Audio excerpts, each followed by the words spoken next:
जय जगत साथियों, जय हिंद, जय भारत। सत्यमेव जयते। बोलो भारत माता की जय जय जय। जेल की कोठरी से आधुनिक भारत तक पंडित जवाहरलाल नेहरू की यात्रा, संघर्ष, कांग्रेस संगठन, स्वतंत्रता, भारत एक खोज, शिक्षा, विज्ञान, परमाणु ऊर्जा, अंतरिक्ष, राष्ट्र निर्माण। चाचा नेहरू आज़ादी के सिपाही से आधुनिक भारत के निर्माता तक। नमस्कार साथियों, आज मैं भारत के प्रथम प्रधानमंत्री पंडित जवाहरलाल नेहरू जी के बारे में बात करना चाहता हूँ, लेकिन केवल नेहरू जी की तारीखें गिनने के लिए नहीं। मैं बात करना चाहता हूँ उनके संघर्ष की, उनकी जेल यात्राओं की, उनके विचारों की, उनकी पुस्तकों की, कांग्रेस के स्वतंत्रता आंदोलन में संगठनात्मक योगदान की और उस भारत की कल्पना की जिसे उन्होंने आज़ाद भारत के रूप में देखा। क्योंकि किसी भी महान व्यक्ति का जीवन केवल उसका अपना जीवन नहीं होता, उसके जीवन में एक युग दिखाई देता है जिसे भारत के बच्चे प्यार से चाचा नेहरू कहते हैं।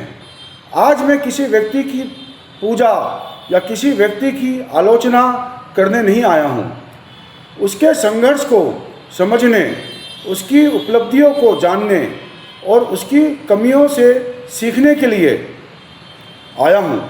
क्योंकि राष्ट्र व्यक्ति से बड़ा होता है, लेकिन कुछ व्यक्तियों का जीवन राष्ट्र के निर्माण की कहानी बन जाता है।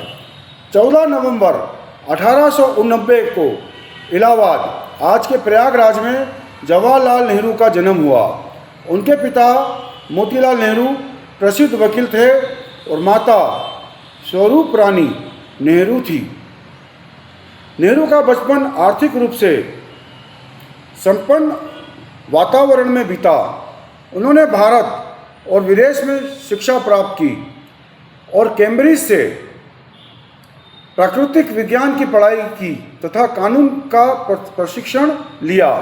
लेकिन सवाल यह है, इतने संपन्न परिवार का एक युवक अंग्रेज़ों के खिलाफ स्वतंत्रता आंदोलन में क्यों उतर गया? क्योंकि उनके सामने केवल अपना भविष्य नहीं था, उनके सामने था भारत का भविष्य। 1916 में जवाहरलाल नेहरू की मुलाकात महात्मा गांधी जी से हुई। इस मुलाकात ने उनके राजनीतिक जीवन को नई दिशा दी। 1920 के असहयोग आंदोलन के दौरान नेहरू सक्रिय रूप से स्वतंत्रता संघर्ष में उतरे।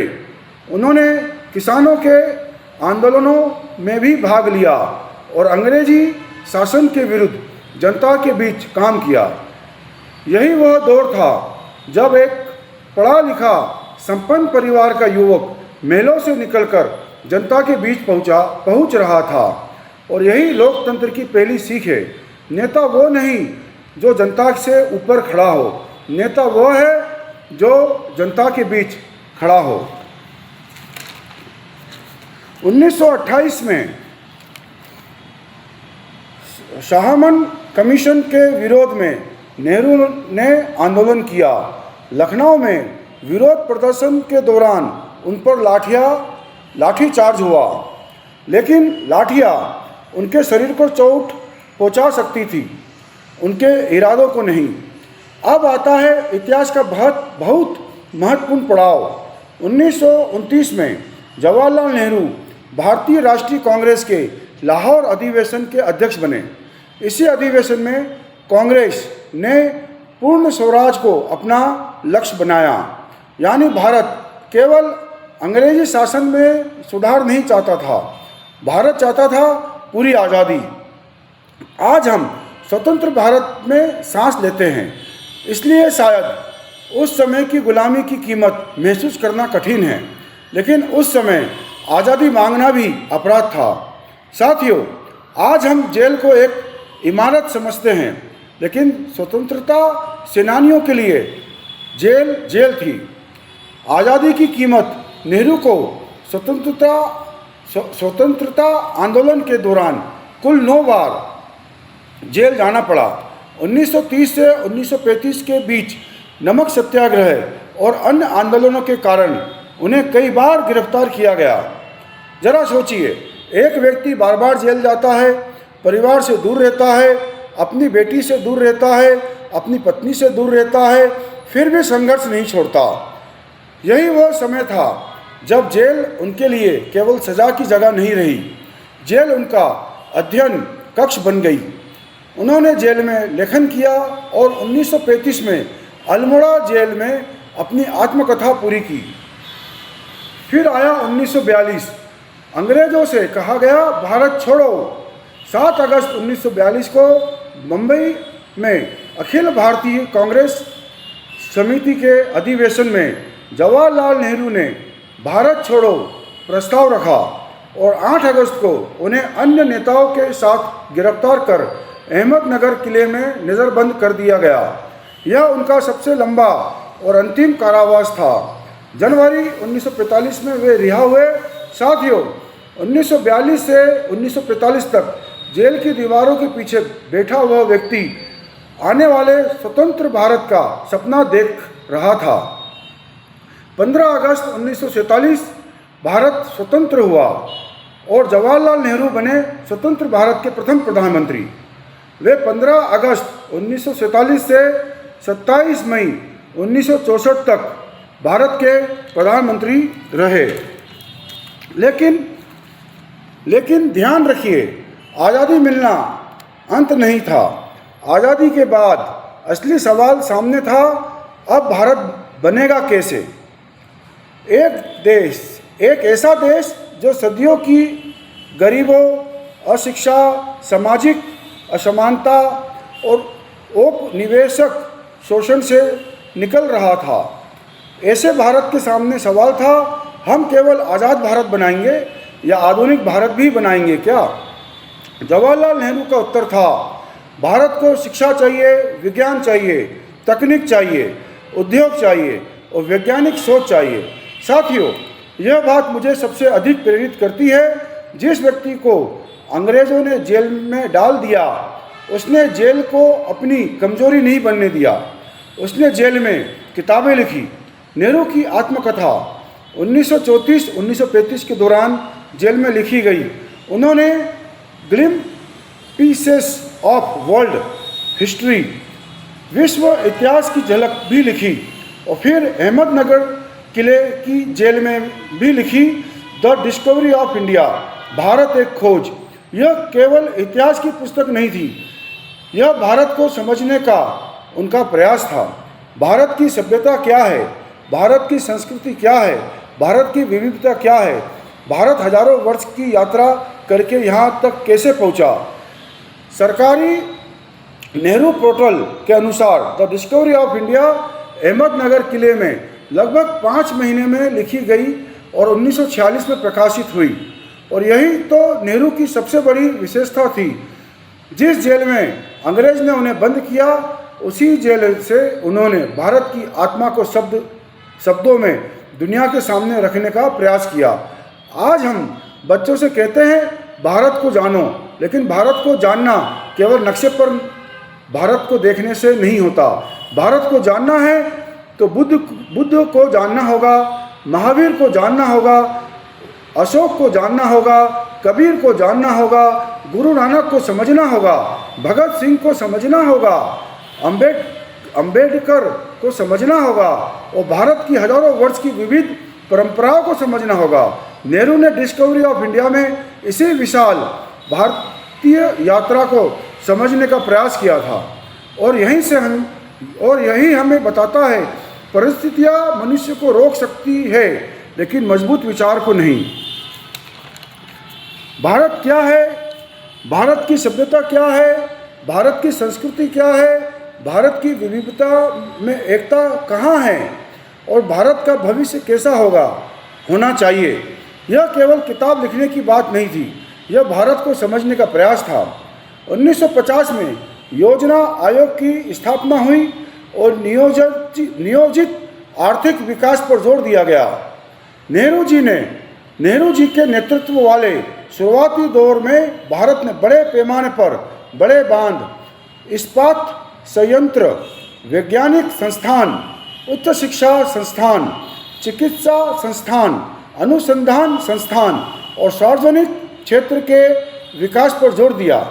IIT जैसे तकनीकी संस्थानों और एम्स जैसे चिकित्सा संस्थानों का विकास स्वतंत्र भारत की उच्च शिक्षा और स्वतंत्र स्वास्थ्य व्यवस्था के निर्माण का महत्वपूर्ण हिस्सा बना। IIMS की स्थापना भी आगे चलकर भारत की प्रबंध शिक्षा की महत्वपूर्ण धारा बनी। भारी उद्योग, सार्वजनिक क्षेत्र, बिजली, इस्पात और आधारभूत ढांचे पर विशेष ध्यान दिया गया। भाखड़ा नांगल, हीराकुंड जैसे बड़े बांधों तथा भिलाई, राउरकेला और दुर्गापुर जैसे इस्पात संयंत्रों को राष्ट्र निर्माण की परियोजनाओं के रूप में आगे बढ़ाया गया। उन्होंने इन्हें आधुनिक भारत के मंदिर के रूप में देखने की कल्पना रखी, क्योंकि उनके लिए मंदिर केवल पत्थर की इमारत नहीं थी।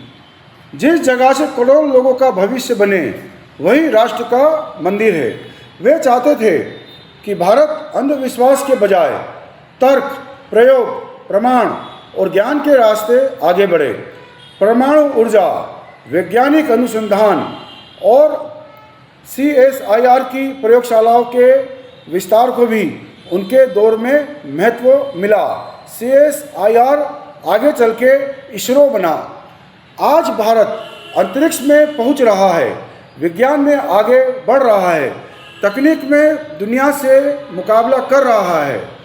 तो हमें यह भी याद रखना चाहिए कि आधुनिक वैज्ञानिक संस्थागत ढांचा बनाने की शुरुआती कोशिशें स्वतंत्रता के शुरुआती वर्षों में ही शुरू हो गई थी। भारत की विदेश नीति, नेहरू ने भारत को किसी एक शक्ति गुट का हिस्सा बनाने के बजाय गुट निरपेक्षता की नीति अपनाई। पंचशील, शांतिपूर्ण सह अस्तित्व और अंतर्राष्ट्रीय विवादों को बातचीत से सुलझाने पर जोर दिया गया। उनका संदेश था, भारत किसी का गुलाम नहीं होगा, न अमेरिका का न सोवियत संघ का। भारत अपनी विदेश नीति अपने राष्ट्रीय हित और अपनी स्वतंत्र सोच के आधार पर तय करेगा। लेकिन इतिहास हमें आलोचनाओं भी सिखाता है। साथियों, अगर हम नेहरू को समझना चाहते हैं तो हमें केवल प्रशंसा नहीं करनी चाहिए, इतिहास में आलोचना की भी जगह होनी चाहिए। 1962 में चीन के साथ युद्ध भारत के लिए बहुत गंभीर चुनौती बना और नेहरू पर भी सवाल उठे। इससे हमें एक सीख मिलती है। देशभक्ति का अर्थ अपनी सरकार या अपने नेता की हर बात को सही मान लेना नहीं है। देशभक्ति का अर्थ है देश के हित में सही बात कहना। नेहरू की उपलब्धियों को याद करें, उनकी गलतियों से सीखें और भारत को आगे बढ़ाइए। नेहरू बच्चों से बहुत प्रेम करते थे। 14 नवंबर को उनका जन्मदिन आज भी बाल दिवस के रूप में मनाया जाता है। क्यों? क्योंकि नेहरू मानते थे कि आज का बच्चा ही कल का भारत है। अगर बच्चे को अच्छी शिक्षा मिलेगी, भारत मजबूत होगा। अगर बच्चे को विज्ञान मिलेगा, भारत आगे बढ़ेगा। अगर बच्चे को समान अवसर मिलेगा, भारत न्यायपूर्ण बनेगा। 27 मई 1964 को जवाहरलाल नेहरू का निधन हुआ। वे 16 वर्ष तक स्वतंत्र भारत के प्रधानमंत्री के आधिकारिक निवास तीन मूर्ति भवन में रहे थे। लेकिन किसी व्यक्ति की मृत्यु के साथ उसके विचार समाप्त नहीं होते। आज भी जब हम लोकतंत्र की बात करते हैं, नेहरू याद आते हैं। जब हम वैज्ञानिक सोच की बात करते हैं, नेहरू याद आते हैं। जब हम बड़े बांध, भारी उद्योग और आधुनिक संस्थाओं की बात करते हैं, नेहरू का दौर याद आता है। लेकिन जब हम उनकी नीतियों की आलोचना करते हैं, तब भी नेहरू इतिहास में हमारे सामने खड़े दिखाई देते हैं। साथियों, मैं मुकेश राज शाह आज इतना ही कहना चाहता हूँ नेहरू को केवल चाचा नेहरू बनाकर बच्चों की किताब में मत रखिए। उन्हें पढ़िए, उनकी जेल यात्राएं पढ़िए, उनके पत्र पढ़िए, उनकी गलतियां पढ़िए और उनके सपने पढ़िए। उनके भारत को समझिए और फिर अपने आप से सवाल कीजिए, आज हम भारत के लिए क्या कर रहे हैं। चाचा नेहरू जी को सत सत नमन। उनका कहना था, जब मैं ना रहूं इस पृथ्वी पर तो मेरी राख को हेलीकॉप्टर से पूरे भारत की धरती पर उड़ा देना। जय हिंद, जय भारत, जय कांग्रेस, विजय कांग्रेस, जय जगत। मुकेश राज शाह, भारत यात्री, राष्ट्रीय भारतीय कांग्रेस।